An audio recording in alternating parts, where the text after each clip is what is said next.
অনুভৱটো চোৱা, ৰাইজে যিটো মৰম দিলে, সঁহাৰি দিলে আৰু প্ৰায় 30,000 মান ব্যৱধানত জয়যুক্ত হ'লোঁ, মানে তাতকৈ ভালটো আৰু একো নাথাকে।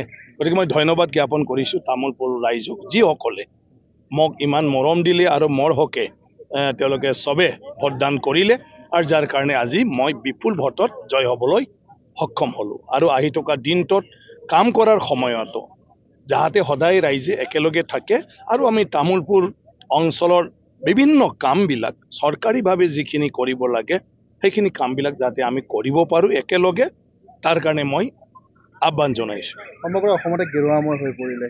নাই, নিশ্চয় এইটো কামৰ ওপৰত ডক্টৰ হিমন্ত বিশ্ব শৰ্মা ডাঙৰীয়াক আমি ধন্যবাদ জনাব লাগিব। তেখেতে দিন ৰাতি ৰেষ্ট নোলোৱাকৈ যেনেকৈ কাম কৰি আহিছে।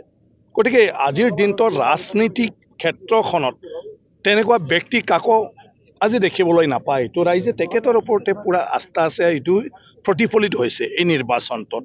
আপোনালোকেওতো জানে 20,000তকৈ বেছি প্ৰায় ব্যৱধানবিলাক, যিটো আগত হোৱা নাছিলে, আৰু য'ত লাখলৈকে গ'ল, 90,000তকৈ বেছি গ'ল, 80,000তকৈ বেছি গ'ল। আজি তামোলপুৰত আমাৰ গড়েশ্বৰ সমষ্টিত মোৰ ভাইটি মানে ভিক্টৰ ডাঙৰীয়া প্ৰথম ইলেকশ্যন খেলিছে আৰু 70,000 ব্যৱধানত আজি জয়যুক্ত হৈছে, যিটো আমাৰ ৰঙিয়া তামোলপুৰ সমষ্টিত কেতিয়াও হোৱা নাছিলে।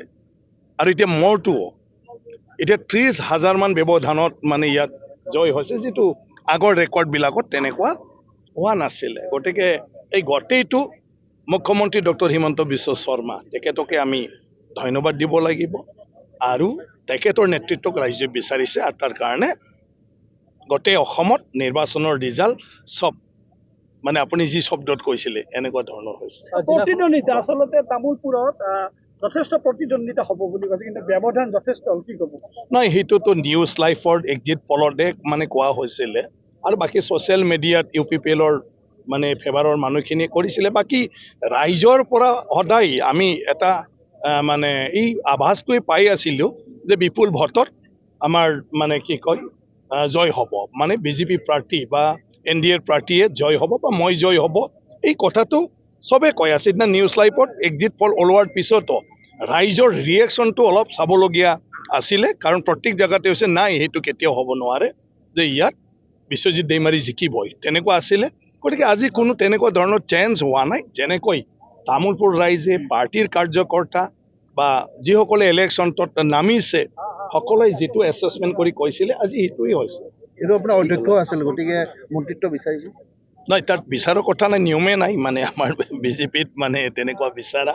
গতিকে পাৰ্টীয়ে চাব যে কাক ক'ত মানে দায়িত্ব দিলে মানে ধুনীয়াকৈ পাৰ্টীয়ে যিখিনি এটা মানে ভিজন লৈছে সেইটো কৰিব পাৰে আৰু ৰাইজৰ অভাৱ অভিযোগবিলাক পূৰণ কৰিব পাৰে। দেখা গ'ল যে এই নিৰ্বাচনত এইবাৰ আচলতে UPPLৰে সাংঘাতিকভাৱে মুখ থেকেচা কৰিলে।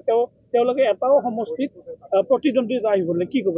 নাই, এইটোতো কাউন্সিলৰ পৰাই মানে সেইটো অলৰেডি দেখা দি আহিছে। এইবাৰ নিৰ্বাচনতো আমি সেইটো অলৰেডি দেখিছিলোঁ, কিন্তু তেখেতসকলে নিজে ক্লেইম কৰি লৈ আছিলে।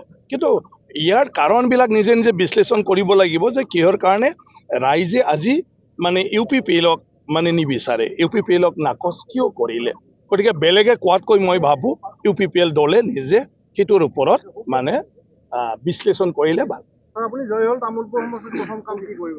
প্ৰথম দ্বিতীয় তেনেকুৱা একো নাই, যে আমি ইয়াত ৰাইজৰ মানে সমস্যাবিলাক লৈ ফালে আমি মানে আলোচনা কৰিম, আৰু ইয়াৰ পিছত যিখিনি কাম মই প্ৰতিনিধি হিচাপে সহজভাৱে কৰি আনিব পাৰোঁ সেইটোৱে প্ৰথম হ'ব।